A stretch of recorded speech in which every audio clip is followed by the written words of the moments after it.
Catrice Harper still can't understand it. Her son Keontae will never graduate from high school, never go to college, never become a parent, never fulfill his dreams. And she believes it could have all been avoided. Like, I'm waiting on my son to still come home. You know what I mean? Like, sleeping with the garage door, waiting for it to open up, waiting for him to text me. And I'm never going to get that. The heartache of Catrice Harper's loss unbearable. Like, I ain't even accepting the fact that my son is gone. Her son, a young man she says was her reason to live, no longer here. I'm going to counseling, I'm going to grief counseling. I'm struggling. I had a panic attack on the way here. You know what I'm saying? I'm struggling. I just want my son back. 16-year-old Keontae Harper took his last breath May 16th, weeks after police say he'd been shot by another teen. A kid Harper says was her son's best friend. He was supposed to be like a big brother to my son. Investigators say the teens had been playing with a gun when the shot was fired. You didn't have to do no interview about my baby. Harper says her son's death was no accident.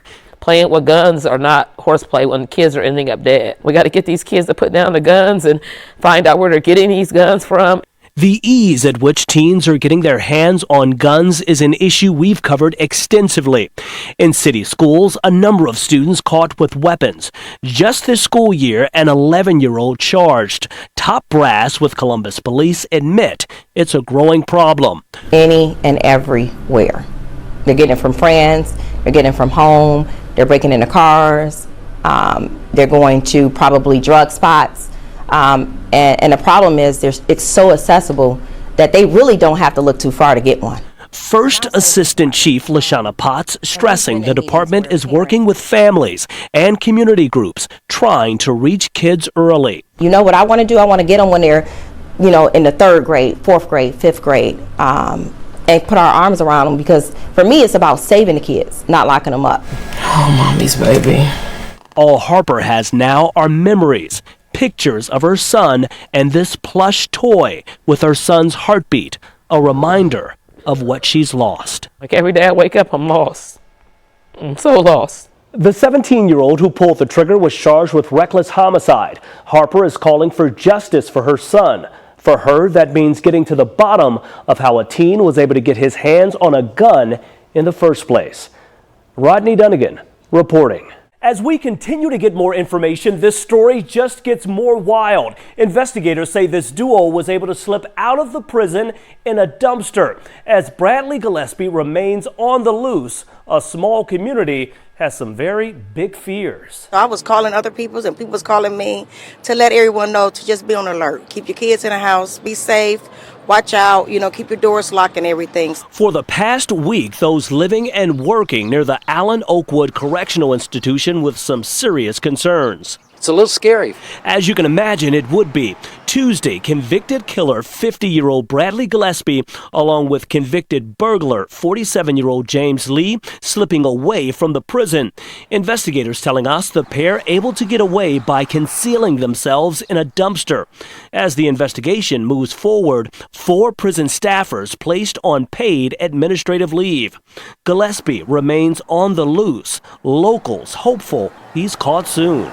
I made sure my doors were locked last night. Something plenty will be doing, at least for now. We're told the list of those facing serious administrative trouble could rise. Of course, we'll continue to track where this case goes. Rodney Dunigan reporting. Teachers at Highland Community Learning Center say the work is certainly not easy, but it's worth it. The small Northwest Side school is literally changing lives, one student at a time. I feel like a lot of people complain, but not a lot of people actually take action. One thing Robert Bourne does not lack is self-belief. The senior at Highland Community Learning Center wants to throw his hat into the Columbus mayor's race.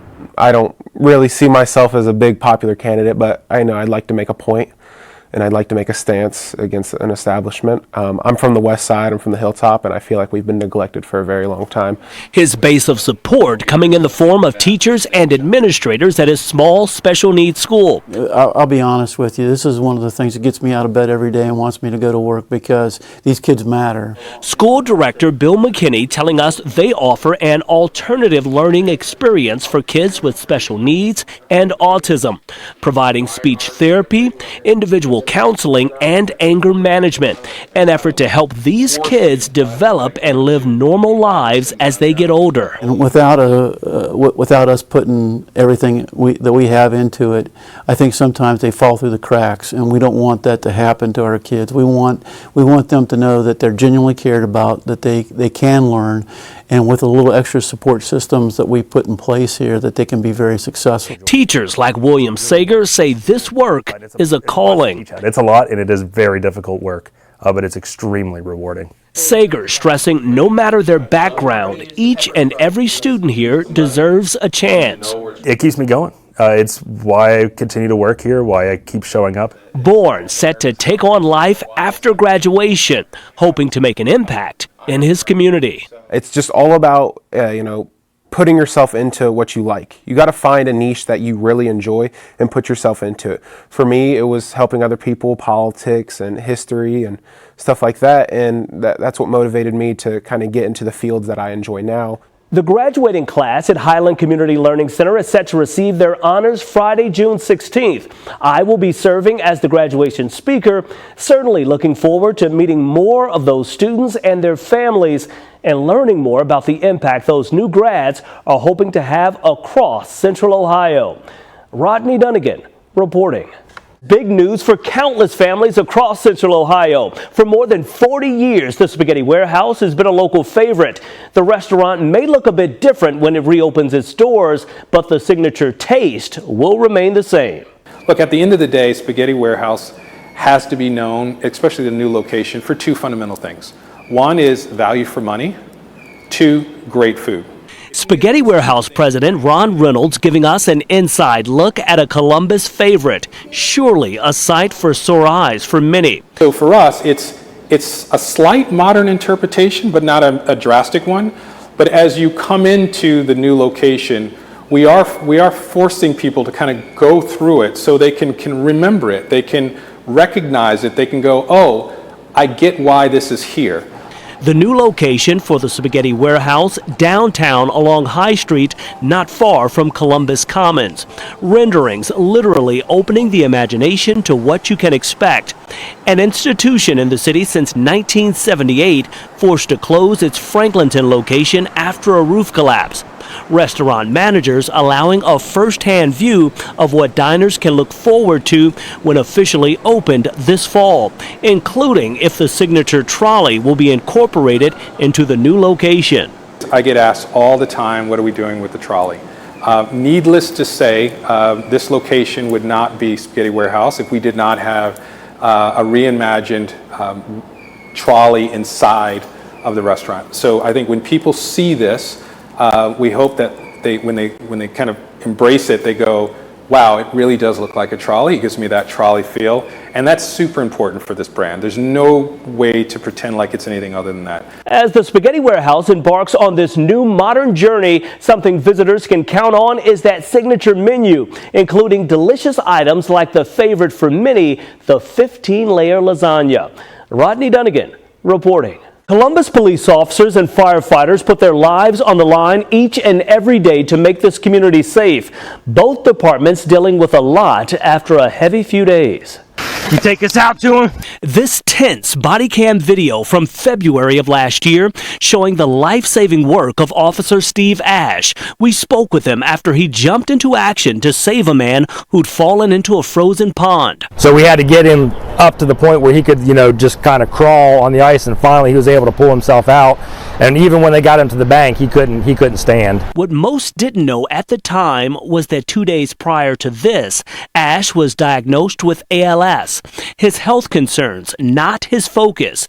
Instead, doing what he dedicated his life to, helping others. He walked the rope back out to the guy as far as he could, and I braced myself against the sign, and he was together we got him out. FOP President Brian Steele releasing a message announcing Ash lost his battle with ALS, saying the husband, father, and faithful servant will be missed. His passing coming days after the death of CPD Commander Mike Gray, who retired just weeks ago after more than 30 years of service to the community. And firefighter Kim Barton, who department leaders say leaves behind a legacy of love and leadership. The loss of each one of these public servants a blow to the community. Tonight, family, friends, and co-workers thanking them for what they gave to Columbus. Rodney Dunigan reporting.